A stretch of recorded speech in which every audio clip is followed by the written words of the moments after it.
Politics is at the centre of every functioning democracy and the governance of a country. Politicians are elected by the people, for the people, but if a particular race of people doesn't vote, the legitimacy of a government is weakened. In the eyes of many black British people, politics is corrupt. But why? Growing up in Croydon, the community I was surrounded by was predominantly black and ethnic minority people. When I asked about politics or I had political questions, they always told me, politicians are all liars, they're just going to do what they want anyway, your opinion doesn't count. And I always asked why, and the response I got was silent. The arguments I'd like to challenge about why black people are not voting is a lack of interest in politics, disillusionment with British politics, reluctance to vote for the Conservative Party, and a distrust of world government systems and how they work. The Conservatives won 365 and Labour won 202 of the total 650 seats in the Commons, meaning 56% of the seats were held by Conservative MPs. The Conservatives took control of the government despite winning less than 50% of the total votes cast. This graph compares the difference between the total BAME people that voted with the total white people that voted, and the total black and ethnic minority people that didn't vote with their white counterparts. 48% of black and ethnic minorities didn't vote in the last general election compared to just 37% of their white counterparts. But why? This is Josh Grant. He is an electrical engineering student at Essex Uni who has no enthusiasm or engagement in politics. I spoke to him to find out why he doesn't care about politics and feels some young black people share the same experience. I grew up in southeast England, and it was like a working class kind of background from my grandparents growing up in the council house and being able to, buy them out from Margaret Thatcher, and then my parents working hard, keeping the same home equity, and now to this day. Politics isn't really a very prominent topic in our household. It's not really something that's brought up often. We wouldn't really say we're politically aligned to any party. However, whatever suits us best, we'll vote for. And yeah, I feel like but I'm not very interested in politics when it comes to voting or political alignments, because I don't feel there's much of an impact on when you do have a say, or when you do vote. I don't feel it goes that far. I feel like the key policies and stuff you're not really exposed to, and even if you are, it tends to align more to money than it does to having a political vote or having a political say. I don't really feel like the party really matters that much either. I feel there's a level of incompetence, a lack of I don't have much expectation of what happens, just deciphering what party it is or what policy it is and anything along those lines. I feel like it doesn't really matter when it comes to the candidate either. However, I do listen to political debates more for entertainment, but not really for expecting something to come of it. I don't feel it's a lack of knowledge or opinion. I just think it's something that's very dismissed. It's not really a topic that comes up. When it comes to life in general, how you proceed in life and how you get better, it's more about education, and then after education it'll be how much work effort you put. Especially recently with the entrepreneurial spark, it's definitely more about work effort than anything else. And I feel like if I was to depend on the government, I'll be in a bit of a bad place myself. So yeah, I don't really look to the government's way for anything. What are some of the reasons you think black people and young black people in particular are not interested in voting, politics? But I'll always say entertainment factor, because obviously we have sport, football and basketball and tennis and swimming and whatever it is. And when you have music as well, there's nothing that will draw you to a political, standpoint or political party that would, you prefer it over sport. Why would you watch a political debate over watching Arsenal versus Man City like that? There's not really anything enticing there. And especially when people don't really have high standards, and they think the House of Commons could sometimes almost be like a chorus of speech, nothing actually gets said and nothing really gets done. On on that sense, I think that's why black community don't really have any, strong feelings to it. There's time for a change, almost, because, nothing's really changed except from negative change over the past few years. So I think there's definitely a time for a change. I think that will motivate people to be engaged. However, I don't think that solves the problem. I don't think problems solve the problem. I feel like we need more solutions. So a more positive outlook on politics would be very needed for me to sway my mind. Jet is the president of the Black Social Political Society at Essex Uni. He argues politics affects every area of society. If you kind of look at the current climate, I think now, perhaps more than previously, I think engagement and investment in these kind of topics are absolutely necessary. I think even people who would consider themselves apolitical types, they would do well to at least keep abreast of current affairs in a general sense, because I'm of the belief that politics is not this kind of abstract thing that happens only in parliament buildings with men in suits discussing stuff that most people don't care about. Politics is basically how the world functions generally, where you go to work, where you go to school, everything you do, even something like whether you can get up out of bed in the morning. These relate to politics in some way or another. And so I think engagement in that and involvement in that, as black people especially, but for people in general, I think is greatly important. What would you say to somebody who feels as though, due to the system, the proportional voting, plurality system, the wasted seats, majority seats, all these kind of things make them feel as though my vote doesn't count, and what the change that I want to see is going to take too long for it to happen? What would you say to them if they should to encourage them to get more? I would say that the assessment is not unfair of the situation, if I'm being honest. When we're looking at how these parties operate and the voting system, there are a great deal of problems that if you were to look at it, it is a fair assumption to just kind of go, I'm not going to engage with this because it's not working. Which, the only thing I would say to that is, again, we're only looking at politics as what happens in Westminster. The great thing for me is, throughout my sort of political education and journey, is that I've come to realize that politics isn't just limited there, which is great, because even if something's not working in Westminster, that doesn't mean that certain issues are unresolved or can't be approached from the public in another manner. I travelled up to Ipswich to speak to Helen, the outreach officer and mental health coordinator for BME Suffolk, a food bank and a charity organisation, to find out if she thinks the rise in food prices may be contributing to the black community's distrust of the government. With the rise in food prices, do you think that could be a contributing factor to why black people are more disengaged, or they're not interested, or they lack motivation because of the rising food prices causing them to go to food banks? Do you think that has caused them to blame or look at the government as it's their fault? I think everyone blames the government. I do blame the government. Most of because whenever you're struggling to make ends meet, the only person you're thinking of is the government. Yeah, because I would say, looking at the few people I've met, these are capable people who are capable of working, but the jobs they have can barely feed them. So who do I blame? I still blame the government, because that means that person was made to only think in that gap, that they can only do that one job, and that job is not obviously sufficient enough to feed them, but that's the only thing they know they can do. So either they are not educated, and that's what comes out. I feel like most of our black and minority groups don't really go to higher education, so they're not going to get that good job that will sustain them through hardship, or will make them get out of the poverty line. Because I think the income that keeps you out of poverty will be around 23 or 22, I don't know, and above a year.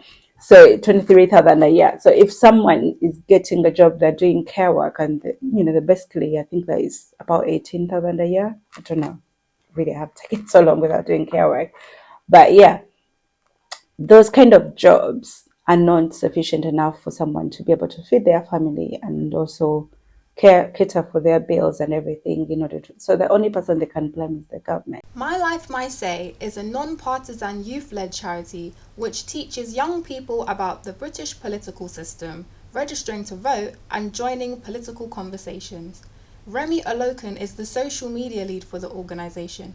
He shared how they plan to combat political apathy and achieve their aim of getting every young person voting. How would you get young people involved? Like, what are the main activities you like to promote, to go to where they are, speak the language that they speak, and get them involved in politics? So yeah, we do these things called democracy cafes or decafs, and they essentially are like kind of like networking events, but also like debates. They kind of, it's really, you really have to go there to really believe it. But yeah, it's kind of like what we do is we invite young people to a space, normally in a cafe, but sometimes it could be Google. We've done it in body shops, and kind of get them talking, engaging in certain topics and debates. This year, like our main focus is going to be the election. So all the ones we do this year will be about voter registration, why are they not voting, or why are they voting, and kind of the biggest issues that are affecting them this year in light of the election.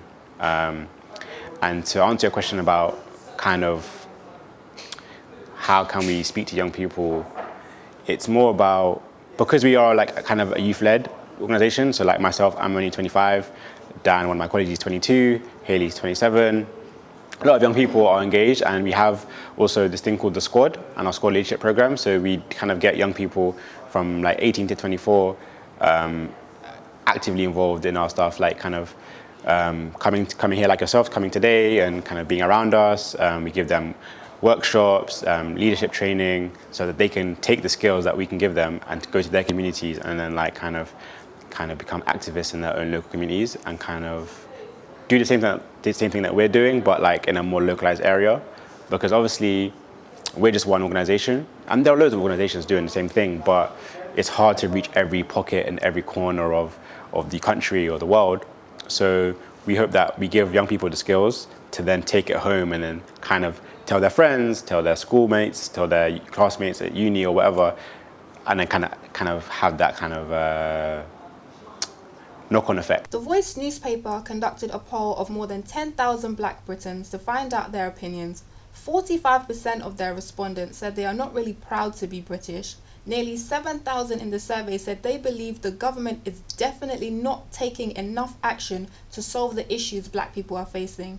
After reading this report, I spoke to The Guardian's senior editor for diversity and development, Joseph Harker, to find out how the media's coverage of Black stories is contributing to Black people's disillusionment with British politics. Basically, the people at the top of the media who make decisions about what is important, and the politicians will follow that. If some story makes the Daily Telegraph front page, or even the Guardian front page, or the Daily Mail front page, politicians are much more interested in that than they are in a story that's not getting anywhere. So that is not reported. So there's a real and the media is dominated by obviously the Conservatives, by billionaire owners who have who control the press and ultimately control the stories that get published.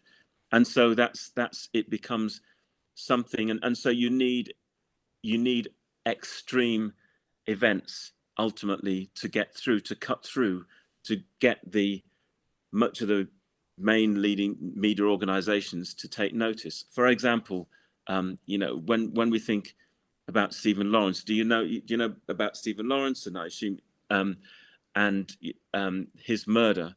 It's just worth. I always remind people that when Stephen Lawrence was murdered, the national press barely covered it at all. I think they gave it like a 50-word news brief that teenage boy killed in South London, and that's all it was. And it wasn't until the long campaigning of his parents, Doreen and Neville Lawrence, and the fact even then, for years, it wasn't covered. And it was only when Labour eventually gave it agreed to a public inquiry on it, and then we heard the stories of the police, and then people were suddenly shocked at the institutional racism within the police force and the fact that let racist murderers literally get away with murder. That's when it cut through, and when the media sort of really took notice. But it's when we think about Trayvon Martin and the start of the Black Lives Matter campaign, he was murdered by a vigilante in Florida, and that story was not reported in any of the main newspapers. It was only a social media campaign that put him, that started Black Lives Matter, that raised the issue of Trayvon Martin, and that's when, after weeks of this, it started to get coverage in the media, and then they started reporting it, and then it all exploded, and his became a kind of real outrage story which outraged a lot of people. So it needs a lot of work. If the media had been doing its job from the start, we'd have known his name from the day that he was murdered. We'd have known Stephen Lawrence's name from the day that he was murdered. But often the media isn't interested in people like us, black people, people of color. We don't have money, we don't have power. Therefore, stories like us, and similarly, the media for traditionally has not been interested in white working class people either, which is why for so many people the Brexit vote was a real shock, because they didn't realize what ordinary white working class people were thinking and why they were so disengaged and disenchanted with the political system as it was in 2016. So there's a lot a lot of issues. It often takes a lot of work to get issues that affect ethnic minorities into the media and into the for the public to become generally aware of them. And so I wouldn't blame black people for not having these stories on the agenda, at the top of the agenda, because black people don't have the power to make these stories the top of the agenda. In the last election, Labour won 64% of BAME voters, but the Conservatives only won 20%. After finding this out, I wanted to speak to an expert in voting behaviours to find out why black people have a preference for the Labour Party. Historically, it's to do with migration and patterns of migration. When minorities came to the UK, it came in different waves. In the 1950s, 1960s, it was largely from the West Indies. And the late 1960s, early 1970s, it was from Southeast Asia. And more recently, it's been from Africa. But each of those waves of migration have tended to move and live together in groups. And the people, when they moved here, were generally doing quite low-paid work. And so they moved to areas of relatively low income and relatively little affluence, and they moved into Labour-held constituencies. So if you were a young person from black and minority ethnic community in the early 1960s, you would naturally gravitate towards the Labour Party and either voting for the Labour Party or perhaps becoming active in the Labour Party. I should say that in the 1960s, however, it was very difficult for black and minority ethnic voters to get active in any type of politics. Today, we tend to assume that the Labour Party is a very welcoming place for all sorts of people from different backgrounds. In the 1960s, that's not necessarily the case. In 1967, when Enoch Powell, the right-wing Conservative MP, made a speech called The Rivers of Blood, in which he protested against West Indian migration, he was supported by many working-class voters. Dockers in the East End of London marched in support of Enoch Powell, and they were the sort of people who were very active in local Labour parties. Over time, things have changed. The Labour Party has gained a reputation for being more open. Historically, the Conservative Party was quite hostile towards immigration, or large parts of it were. But in recent years, the Conservative Party has made tremendous advances. David Cameron, when he became Conservative leader in 2010, made all sorts of, 2005, made all sorts of efforts to encourage people from black and minority ethnic communities to stand as candidates. And now you see in the cabinet and at a senior level in the Conservative Party quite significant people like Kemi Badenoch standing for the Conservative Party as well. Although we now see black Conservatives holding government roles, only 20% of black people voted Conservative compared to 48% of their white counterparts. This highlights that there's still some sort of reluctance to vote for the Conservative Party. I sat down with the Labour MP for Streatham to find out what she would tell young black people who are apolitical, who don't care about politics, and who see no influence or direct effect in voting in elections. As a lot of Streatham, as I said, Brixton Hill, Tulse Hill is an area that is predominantly black, so you see a lot of young black males, young black women. What would you say to them if they feel as though their voices are not as important? I would say that that's absolutely not the case. And I think the problem is that they maybe don't use their voices enough. The black vote in this country could change any election if more black people voted. In fact, the migrant vote in this country could change any election. Despite the recent changes to electoral registration rules, there is one group of people that are allowed to vote, of which there are hundreds of thousands that people are not aware of, and those are people from Commonwealth countries. If you're from a Commonwealth country, whether it be Africa, Asia, the Caribbean, all the Commonwealth countries, if you're here on a 1-year visa, 2-year visa, indefinite leave to remain, a student visa even, you have the right to vote. So do you think it's more of an issue of lack of knowledge rather than apathy or disengagement? I think it's both, actually. I think people see the system the way it is, and they see who's in charge, and they think that they don't listen, and that because of the first past the post system in particular, it's very difficult to get certain people out, and because of that, that their views are never going to be heard. But I mean, particularly during the pandemic, we saw that people had a whole range of views and that people had a whole range of opinions about how things should be changed. I suppose there's just a lot of frustration about how to go about changing it. Now that I have investigated why black people lack interest in politics, are disillusioned to politics, have a reluctance to vote for the Conservative Party, and distrust government systems, I want to share with you the answers that I found to this question while making this documentary. Why should all Black Britons vote, and what attracts them to politics? We are engaging in something that necessarily doesn't always represent us, do you know what I mean?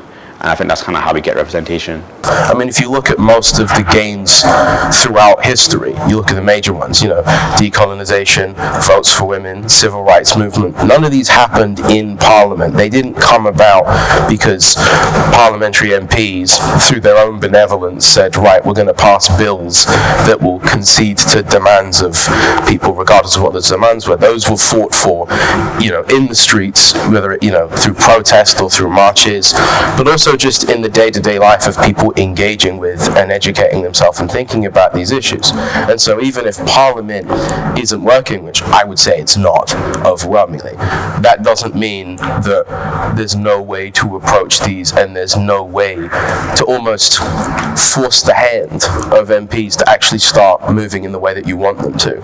Well, the reasons are that you don't get to complain, or you shouldn't complain, if you've not participated.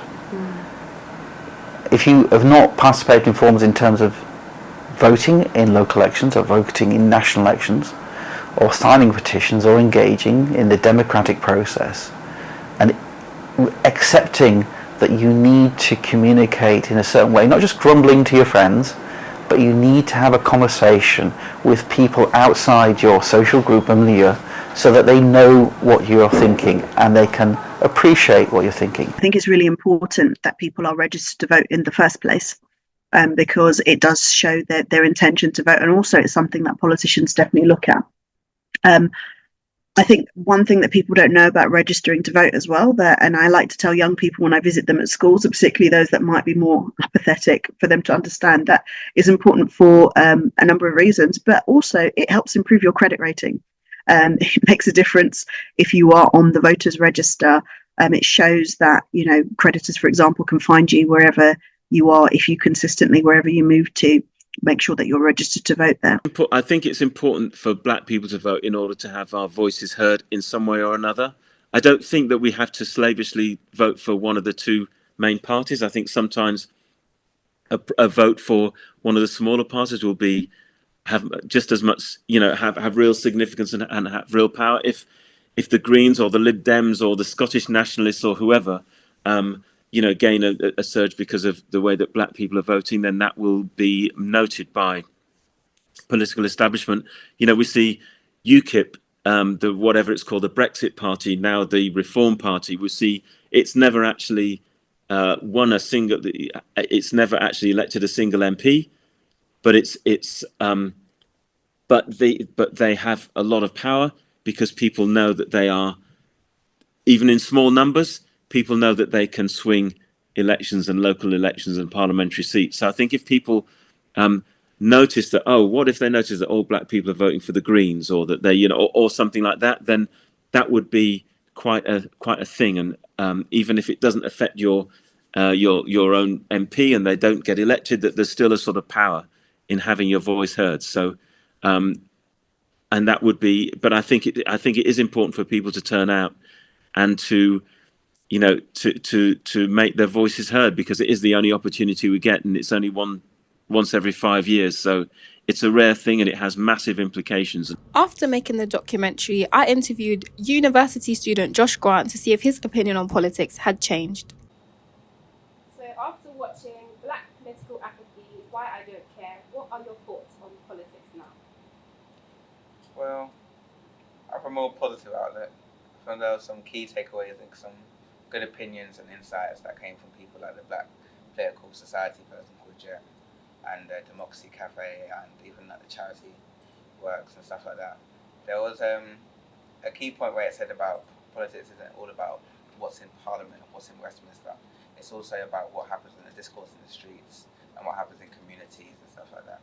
And I think that does have, you know, validity to it. So talking about how we get involved, how we just encourage discourse, being a part of something that you want change to happen in. I think that does have a strong point, and I will take away some good things from this. Now that we've come to the end, thank you so much for watching this documentary. I have learned so much about politics, political movements, activism, campaigning, resources, everything that's being done to move towards a more diversity of opinion and inclusion within politics and Black people. I just want to say special thanks to my supervisor, John Wright, for pushing me out of my comfort zone when thinking about the storytelling, the structuring, the editing, the transitions, everything in this project. Thank you to my family who have supported me. Thank you to all the special guests who made the time to welcome me to their organizations, welcome me to their offices, and spend the time with me just to have a conversation. I am truly grateful.